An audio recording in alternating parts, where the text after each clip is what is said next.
नमस्कार दोस्तों, स्वागत है आपका आशीष वर्मा वर्ल्ड में।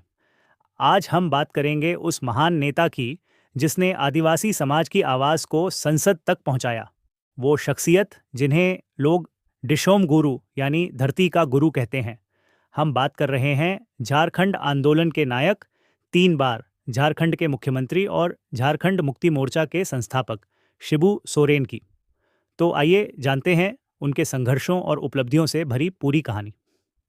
बचपन और शुरुआती जीवन। शिबू सोरेन का जन्म 11 जनवरी 1944 को बिहार, अब झारखंड के रामगढ़ जिले के नेमरा गांव में हुआ। वे संथाल आदिवासी समुदाय से थे। बचपन का दौर बेहद कठिन था। जब वे छोटे थे तभी उनके पिता की हत्या जमींदारों द्वारा कर दी गई। इस दर्दनाक घटना ने उनके मन में आदिवासी समाज के हक और न्याय की लड़ाई लड़ने का संकल्प जगा दिया। आर्थिक मजबूरियों की वजह से पढ़ाई बीच में छोड़नी पड़ी और वे परिवार के भरण पोषण के लिए मेहनत करने लगे। राजनीतिक शुरुआत और जेएमएम की स्थापना 1960 और 70 के दशक में आदिवासियों की जमीन, संस्कृति और पहचान पर लगातार खतरा बढ़ रहा था। इसी समय शिबू सोरेन ने झारखंड आंदोलन में कदम रखा। 1972 में उन्होंने झारखंड मुक्ति मोर्चा जेएमएम की स्थापना की। यह पार्टी आदिवासी अधिकार, जल जंगल जमीन और झारखंड राज्य की मांग को लेकर बनी थी। धीरे धीरे जेएमएम पूरे आदिवासी समाज की आवाज बन गई। आंदोलन के दौरान कई बार उन्हें जेल भी जाना पड़ा, लेकिन उनका संघर्ष कभी रुका नहीं। संसदीय करियर 1980 में वे पहली बार दुमका से लोकसभा सांसद चुने गए। इसके बाद कई बार संसद पहुंचे और झारखंड की आवाज को दिल्ली तक पहुंचाया। उन्होंने संसद में हमेशा आदिवासी समाज, किसानों और मजदूरों के मुद्दे उठाए। वे कई बार केंद्र सरकार में मंत्री भी बने। खास तौर पर कोयला मंत्री के रूप में उनकी भूमिका चर्चा में रही। शिबू सोरेन का मानना था कि कोयला और खनिज संपदा से झारखंड के लोगों का जीवन बदले, लेकिन भ्रष्टाचार और शोषण से वे हमेशा लड़ते रहे। मुख्यमंत्री कार्यकाल। शिबू सोरेन 3 बार झारखंड के मुख्यमंत्री बने। मार्च 2005 में पहली बार, लेकिन यह कार्यकाल सिर्फ 10 दिन चला। अगस्त 2008 से जनवरी 2009 तक उनका दूसरा कार्यकाल रहा। दिसंबर 2009 से जनवरी 2010 तक उनका तीसरा कार्यकाल रहा।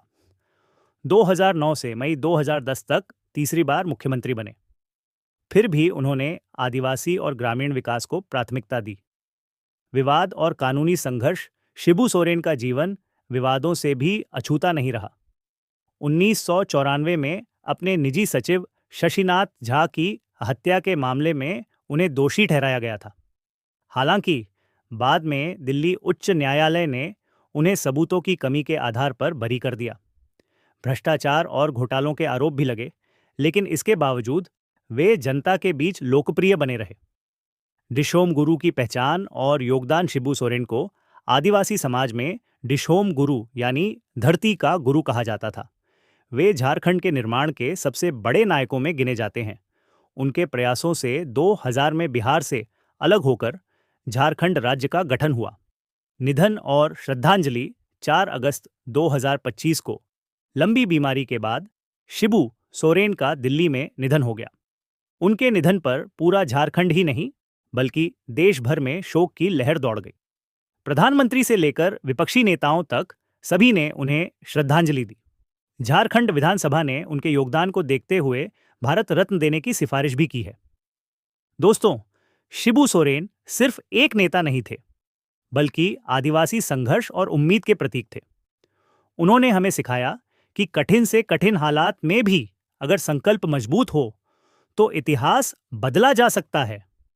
अगर आप भी डिशोम गुरु को श्रद्धांजलि देना चाहते हैं तो इस वीडियो को लाइक और शेयर करें और चैनल को सब्सक्राइब करना न भूलें, ताकि ऐसे ही प्रेरणादायक व्यक्तित्व की कहानियां आप तक पहुंचती रहें।